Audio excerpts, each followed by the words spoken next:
নমস্কাৰ ছাত্ৰ ছাত্ৰীসকল আজি পুনৰ আহিছো তোমালোকৰ মাজলৈ এটা ভিডিও লৈ তো আজি আমি ত্ৰিকোণমিতি চেপ্টাৰটো আজি আমি অন্তিম মানে যেটো অনুশীলনী আছে 8.4 তো 8.4 টো আজি আমি আলোচনা কৰিম ঠিক আছে তো 8.4 আলোচনা কৰাৰ আগতে আমাক কি লাগিব তিনি ত্ৰিকোণমিতিৰ কিছুমান সূত্ৰ লাগিব মানে ত্ৰিকোণমিতিক অভেদ কিছুমান লাগিব ঠিক আছে তো আমি প্ৰথমতে তিনিটা ত্ৰিকোণমিতিক অভেদৰ কথা কম যে কি কম এক নম্বৰটো কি যে sin square a plus cos square a মানে কিমান 1 ঠিক আছে এই এটা আমাৰ ত্ৰিকোণমিতিক অভেদ দুই নম্বৰটো কি যে sec square a minus tan square a equal 1 ঠিক আছে আৰু তিনি নম্বৰটো কি cosec square a minus cot square a this is equal 1 এটা সূত্র এই তিনটা অভেদ জানা থাকিলে আমি ইয়াৰ পৰা তিনি কেইটামান সূত্ৰ উলিয়াই লব পাৰো ঠিক আছে তো কেনেকৈ যে প্ৰথমটো কি আছে sin স্কয়ার যোগ cos স্কয়ার মানে কিমান 1 তো তোমালোকে যদি sin স্কয়ার এটো ইপিনে ৰাখা হিফালে 1 থাকলা প্লাস cos স্কয়ার হিফালে নিলে কি হ'ব মাইনাস cos স্কয়ার ঠিক আছে তো sin স্কয়ার মানে আমি কি লিখিব পাৰো 1 cos স্কয়াৰ লিখিব পাৰো ঠিক আছে বা আমি sin মানে উই ক্যান ৰাইট আমি কি লিখিব পাৰো √1 cos স্কয়াৰ বৰ্গমূল ললো বিনে তো আমি এটো সূত্ৰ এটা হৈ যায় ঠিক আছে তো তোমালোকে জানাকে সূত্ৰবিলাক ডিৰাইভ কৰিব পাৰা ঠিক আছে তো ইয়াৰ পৰা জানাকে sec স্কয়াৰ মানে আমি কি লিখিব পাৰো 1 minus tan স্কয়ার এটো হিপিনে নিলে কি হ'ব plus tan স্কয়ার হ'ব ঠিক আছে তো sec স্কয়ার মানে কি 1 plus tan স্কয়ার ঠিক আছে তো আমি এতিয়া আমি কি আলোচনা কৰিম যে এই সূত্ৰটা আমি মানে কেনেকৈ আমি প্ৰমাণ কৰিব পাৰো ঠিক আছে মানে sin স্কয়াৰ a যোগ cos স্কয়াৰ মানে 1 কেনেকৈ হ'ল আমি দেখুৱাই দিম বা এটো কেনে কিবা এটা কৰি দিলে তোমালোকে বুজি পাবা ঠিক আছে তো আমি প্ৰথমতে কি দেখুৱাম এটো দেখুৱাম যে sin square a plus cos square a মানে 1 কেনেকৈ হ'ল ঠিক আছে তো আমি এটো আমি উলিয়াই লম ঠিক আছে তো ইয়াতে যেহেতু কোণটো আমি a লৈছো মানে a টো সূক্ষ্ম কোণ তো তোমালোকে a কোণ সূক্ষ্ম কোণ হিচাপে লৈ এটা ত্ৰিভুজ সমকোণী ত্ৰিভুজ কল্পনা কৰা ঠিক আছে তো আমি কি কৰিলো এটা ত্ৰিভুজ ললো ABC যাই b কোণটো কিমান ডিগ্ৰী 90 ডিগ্ৰী আৰু a কোণটো কি সূক্ষ্ম কোণ ঠিক আছে c কোণটো সূক্ষ্ম কোণ হ'ব মই আগতে কৈছিলো যে 90 ডিগ্ৰীতকৈ সৰু কোণবিলাকক আমি কি বুলি কওঁ acute angle বুলি কওঁ মানে সূক্ষ্ম কোণ বুলি কওঁ ঠিক আছে তো এতিয়া তোমালোকে এই প্ৰমাণটো কৰিম আমি চাই লোৱা যে তোমালোকে ধৰি লবা যে ধৰা হ'ল ত্ৰিভুজ ABC b কোণ সমান 90 ডিগ্ৰী ঠিক আছে b কোণটো আমি কি ললো 90 ডিগ্ৰী ললো ঠিক আছে তো এতিয়া চাবা যে পাইথাগোৰাছৰ উপপাদ্যমতে তোমালোকে কি পোৱা পাইথাগোৰাছৰ উপপাদ্যমতে আমি কি পাম পাইথাগোৰাছৰ উপপাদ্যমতে আমি কি পাও কি আছে পাইথাগোৰাছৰ উপপাদ্যটো অতিভুজ স্কয়াৰ সমান লম্ব স্কয়াৰ প্লাস ভূমি স্কয়াৰ ঠিক আছে তো আমি সমকোণৰ বিপৰীত ফালে সদায় অতিভুজডাল থাকে হাইপোটেনিউজডাল থাকে তো আমি কি পাম AC square this is equal AB square plus BC square ঠিক আছে তো এটো তোমালোকে 1 বুলি মাৰ্ক কৰি থৈ দিয়া ঠিক আছে এটো 1 বুলি মাৰ্ক কৰি থৈ দিয়া তো এতিয়া আমাক কি প্ৰমাণ কৰিব দিছে sin square a plus cos square a মানে 1 প্ৰমাণ কৰিব দিছে ঠিক আছে তো তোমালোকে এতিয়া উলিয়াই লোৱা তো এতিয়া now sin square a plus cos square a ঠিক আছে তো sin মানে কি আছিল মই আগতে কৈছিলো sin মানে কি আছিল লম্ব বাই অতিভুজ আছিল ঠিক আছে তো a কোণটো যেতিয়া আমি লম a কোণটো লম্ব গুণডাল হ'ব BC ডাল হ'ব সদায় আমি যেটো কোণ লম সেই কোণটোৰ বিপৰীত ফালে লম্বডাল থাকে ঠিক আছে তো sin মানে কি লম্ব বাই অতিভুজ সমকোণৰ বিপৰীত ফালে থাকে ঠিক আছে তো sin মানে আমি কি লিখিলো BC বাই AC লিখিলো ওপৰত স্কয়াৰ আছে d দিয়া স্কয়াৰটো ঠিক আছে আকৌ cos মানে কি cos মানে ভূমি বাই অতিভুজ তো a কোণটো ললি ভূমি এডাল হ'ব অতিভুজ এডাল হ'ব তো AB বাই AC হোল স্কয়াৰ ঠিক আছে আগৰ ভিডিওত মই কৈছো কোনডাল ভূমি হয় কোনডাল অতিভুজ হয় ঠিক আছে তো এতিয়া তোমালোকে এটো সূত্ৰ a by b whole square তাৰ মানে a square by b square দুটাতে স্কয়াৰটো আহি যায় তো bc square by ac square ইফালে আমাৰ ab square by ac square ঠিক আছে তো আমাৰ স্কয়াৰটো এনেকা ডিস্ট্ৰিবিউট হৈ যায় a by b whole square আমাৰ a square by b square ঠিক আছে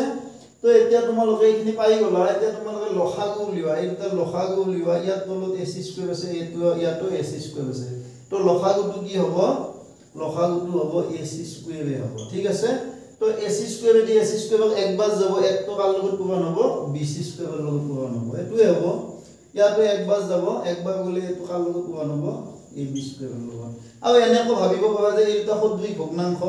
মানে যিবিলাক ভগ্নাংশ হৰটো একে থাকে মানে ডিনোমিনেটৰটো একে থাকে তাক আমি সিমিলাৰ ফ্ৰেকশন বা সদৃশ ভগ্নাংশ বুলি কওঁ ঠিক আছে তো সদৃশ ভগ্নাংশ সদায় হৰটো একে তো আমি কি কৰিব লাগে যোগ বা বিয়োগ কৰিলে হৰটো লিখিব লাগে আৰু ওপৰত যি আছে হেইটাই লিখি দিয়া মাজত যোগ থাকলে যোগ চিন আৰু বিয়োগ থাকলে বিয়োগ চিন ঠিক আছে তো এটো আমাৰ হৈ গল তো এতিয়া আহিল আমাৰ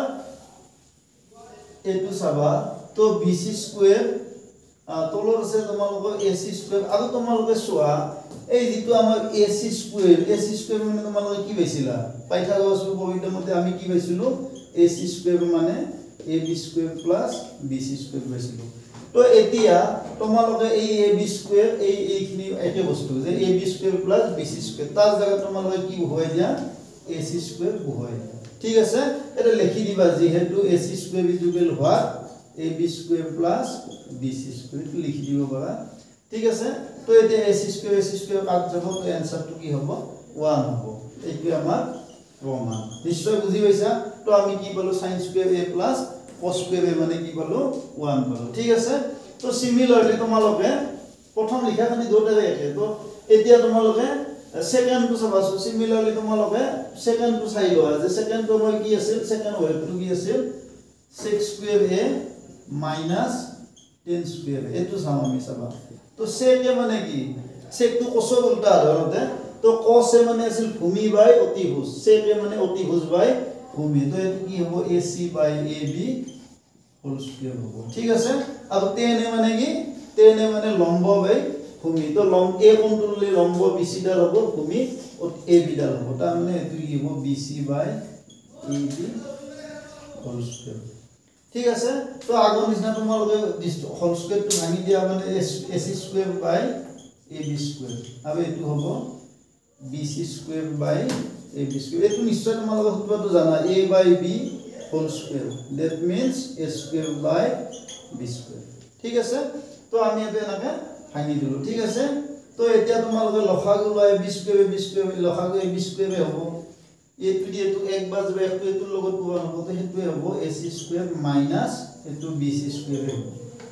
ঠিক আছে এইখিনি লগি ক্লিয়াৰ তো এতিয়া তোমালোকে বেলেগে কৰিব নালাগে তোমালোকে ab স্কয়াৰ টো ঠিকে লোৱা আকৌ ac স্কয়াৰ মানে কি পাইছা ac স্কয়াৰ মানে আমি কি পাইছো ab স্কয়াৰ যোগ bc স্কয়াৰ পাইছিলো তো ইয়াতে বহুৱাই দিয়া ab স্কয়াৰ ac স্কয়াৰ মানে কি ab স্কয়াৰ যোগ bc স্কয়াৰ আৰু ওপৰত এটা কি আছে মাইনাস bc স্কয়াৰ আছে মানে ac এৰ জায়গাতে আমি এখিনি বহুৱালো এতে লিখি দিবা যেহেতু ac স্কয়াৰ মানে ab স্কয়াৰ bc স্কয়াৰ ঠিক আছে তো এটো মানটো আমি পুট কৰি দিছো ঠিক আছে তো আমি কি পালো এটো যাবা এটো মাইনাস আছে এটো প্লাস আছে কাট যাব তো দ্যাট ইজ এটো ab স্কয়াৰ এটো ab স্কয়াৰ তো ab স্কয়াৰ দি ab স্কয়াৰ ডিভাইড কৰিলে আমি কি পাম নিজে হৰণ কৰিলে কি পাম এক পাম তো দিস ইজ ইকুয়াল 1 তো আমি এটো প্রমাণ কৰিলো ঠিক আছে তো আমি এনাকে 3 নম্বৰ সূত্ৰটো আমি প্ৰমাণ কৰিব পাৰো ইয়াৰ পিছত আমি বিভিন্ন ইয়াতে সূত্র আছে তোমালোকে পাবা যেনে তোমালোকে কি পাইছিলা কি পাবা যে tan a মানে কি পাবা tan a মানে sin a by cos a এটা tan a মানে যদি sin a by cos a হয় cot a মানে কি হ'ব cot a মানে হ'ব ইয়াৰ উল্টাটো হ'ব মানে cos a by sin a হ'ব ঠিক আছে তাৰ পিছত তোমালোকে এই দুটা পাই গলা তাৰ পিছত তোমালোকে আকৌ ৰেসিপ্ৰোকেল বিলাক পাবা ৰেসিপ্ৰোকেল মানে কি মই আগৰ ভিডিও বিলাকত কৈছো এটো হয়তো প্ৰথম ভিডিওটো ত্ৰিকোণমিতি পাৰ্ট 1 ত কোৱা আছে যে তোমালোকে এটো চাই লবা মানে তো sin a মানে কি sin a মানে 1 by cos a ঠিক আছে cos a মানে কি 1 by sin a তো এইবিলাক ৰেসিপ্ৰোকেল যেন আমি sec a মানে 1 by cos a মানে 1 by sec a তো তোমালোকে এখিনি আগৰ ভিডিও বিলাকত চাই লবা ঠিক আছে তো ইয়াৰ পিছত আমি 8.4 এক্সাৰসাইজ আৰম্ভ কৰিম কিন্তু আমাৰ এতিয়া দুটা শৰ্ট প্ৰশ্ন আছে তো আমি তোমালোকে জানে আমি শৰ্ট প্ৰশ্ন দুটা আলোচনা কৰি আছো তো আজিৰ শৰ্ট প্ৰশ্ন দুটা তোমালোকে চাই লোৱা ঠিক আছে তো তোমালোকে এতিয়া প্ৰথম প্ৰশ্নটো চাই লোৱা যে প্ৰথম প্ৰশ্নটো কি দিছে যে যদি cos a = 7/25 তেতিয়া tan a + cot a ৰ মান উলিওৱা তো তোমালোকে এটা কাম কৰিবা তো tan a + cot a আমাৰ cos a ৰ মান দিয়া আছে তোমালোকে এটা কাম কৰা যে tan a তো tan a থাকক আৰু cot a মানে তোমালোকে 1/tan a বহুৱাই দিয়া ঠিক আছে ৰেচিপ্ৰকেল আছিল cot a tan a ৰেচিপ্ৰকেল আছিল তো এতিয়া তোমালোকে এইটো ইয়াৰ তলত 1 আছে tan a * 1 tan a হ'ব এটো 1 এদি এখিনি tan a বাজ যাব tan a তো tan a লগত কোন হলে tan স্কয়ার a হ'ব আৰু এটো tan a the tan a একবাৰ একটো একর লগত কোন হ'ব ঠিক আছে এইখিনি পালো আমি তো এতিয়া তোমালোকে এটা কাম কৰা এতিয়া 1 + tan স্কয়াৰ a তাৰ মানে কি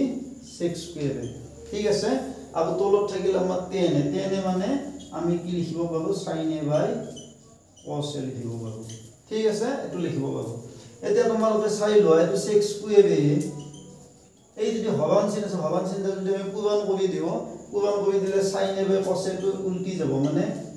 cos a / কি হ'ব sin a হ'ব ঠিক আছে এইখিনি হল আমাৰ এইখিনি নিশ্চয় বুজি পাইছা তো এতিয়া তোমালোকে এটা কাম কৰা sec স্কয়াৰ a টো কাৰ ৰেচিপ্ৰকেল cos a ৰেচিপ্ৰকেল তাৰ মানে sec স্কয়াৰ a মানে আমি কি লিখিব পাৰো 1/cos স্কয়াৰ a লিখিব পাৰো ঠিক আছে ইনটু cos a এটো sin a হল ঠিক আছে তো এটো cos a cos square a এখিনি কাট যাব কাট গলে এটা cos a তলত থাকিব তাৰ মানে এটো আমাৰ হ'ব cos a sin a / 1 ওপৰত 1 থাকিব ঠিক আছে এটো একবাৰ cos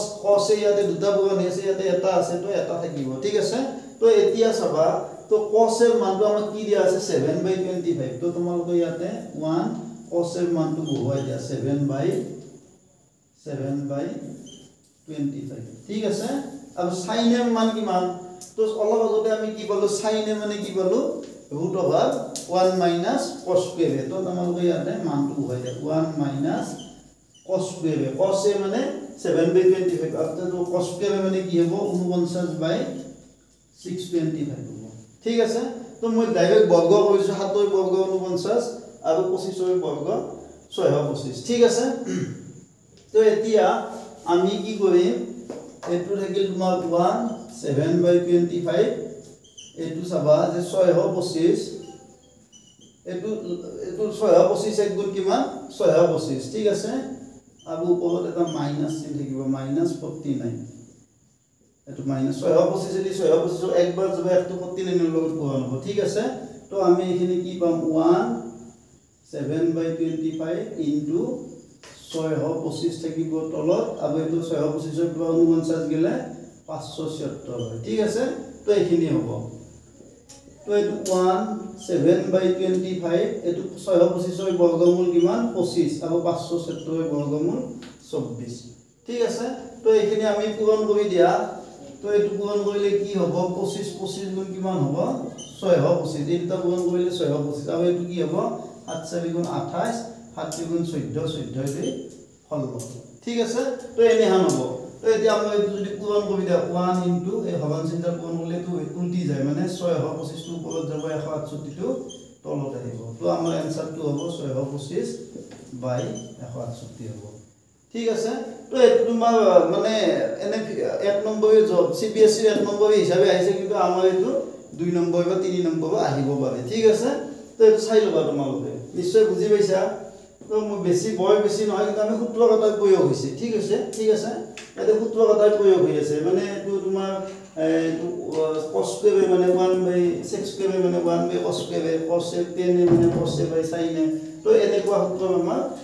মানে এপ্লিকেশন হৈছে ঠিক আছে নিশ্চয় বুজি পাইছা তো এতিয়া 2 নম্বৰটো চাবা তো 2 নম্বৰটো আমাৰ কি আছে চাই লোৱা